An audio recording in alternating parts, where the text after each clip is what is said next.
Weekdays with Bernie segment tonight. We have lots to talk about with the purveyor of BernardGoldberg.com, who joins us from Miami. So there's a lot of stuff here about the gay marriage debate, number one, the press intrusion in this, and of course the Bible thumping deals. How do you see it? Right. Well, let's take two of those issues. First, the Bible thumping. I agree with you 100% in your analysis on that subject. 100%. Too many people are using the Bible to make a civil argument. The civil argument is about state-sponsored marriage. Nobody's arguing that the church should have to perform gay marriages. Nobody's arguing that. So I think the people who are using the Bible, a lot of them, frankly, I believe would prefer that we live in a theocracy. And if they want to quibble with the word thumping, fine. Let them quibble, but that's all it is. But on the essence of gay marriage, you and I could not possibly disagree more.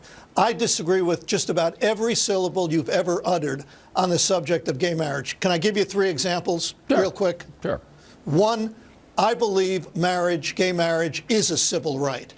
The courts have held that convicted felons who are currently in prison for things like murder, rape, robbery, and God knows what else, they have a right to marry. If they have a right to marry, I don't know, it just seems decent to me that gay people who have committed no crime should also have a right to marry. Point number two, I do agree with you that it would be better if the states handle this individually from a political standpoint. But we can't leave everything to the will of the people. Some things cannot be left to the will of the people, because the people who elected George Wallace governor of Alabama repeatedly in the early 1960s, if we ask them, do you think your children should go to school with black children? Do you think black people should be able to drink out of the same water fountain as white people? Do you think black people should marry white?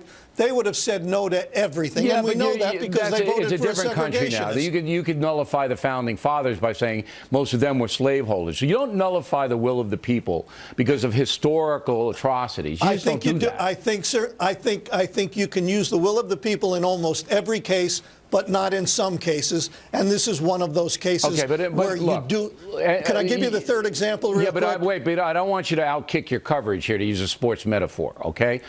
So let me just zero in on the first one you said. You and I can disagree on the constitutionality of the federal government imposing a different standard of marriage. Goldberg sees it one way, O'Reilly sees it the other way. But we both have valid points, all right? And they're both based on civil law. All right? My thing is equal protection. You can't have the federal government say, I'm going to have one group, and I'm going to put one group now in traditional marriage, and that's going to be homosexuals. And I'm going to exclude the pluralists. I'm going to exclude the other people who may want to marry. That leads to my third point. All right, go. That leads precisely to my third point. Cultures, societies, governments have always set limits and drawn lines. The Constitution, the First Amendment, says we have the right to free speech, but the courts have said that you don't have a right to yell fire in a crowded theater. The Second Amendment has said we have a right to bear arms, but you don't have a right to have a surface-to-air missile in your backyard. So the courts can say marriage is between two human beings, no matter what.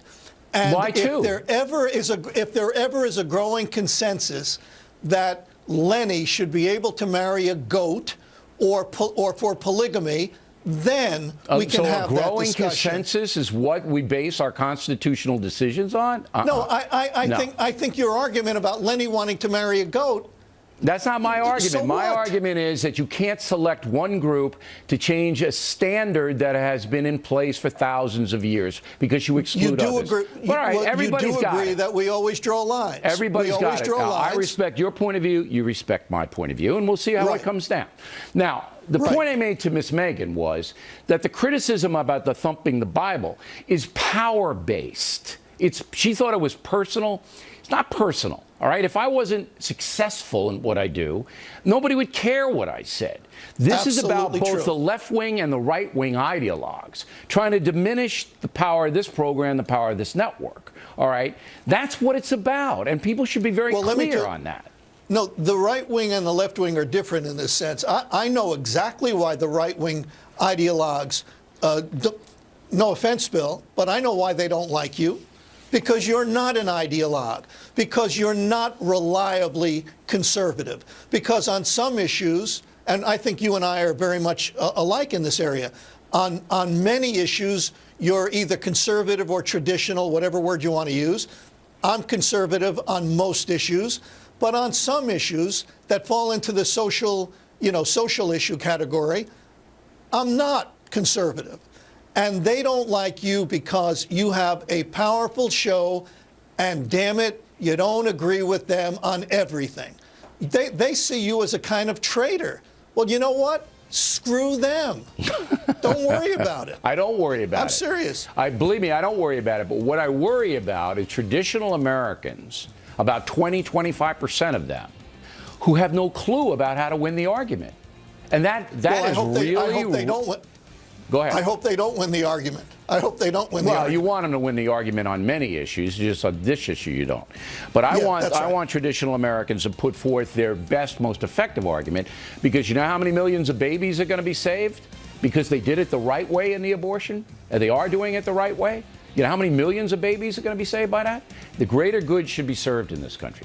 Bernie Goldberg, everybody, directly ahead of Vicious Killer. Murders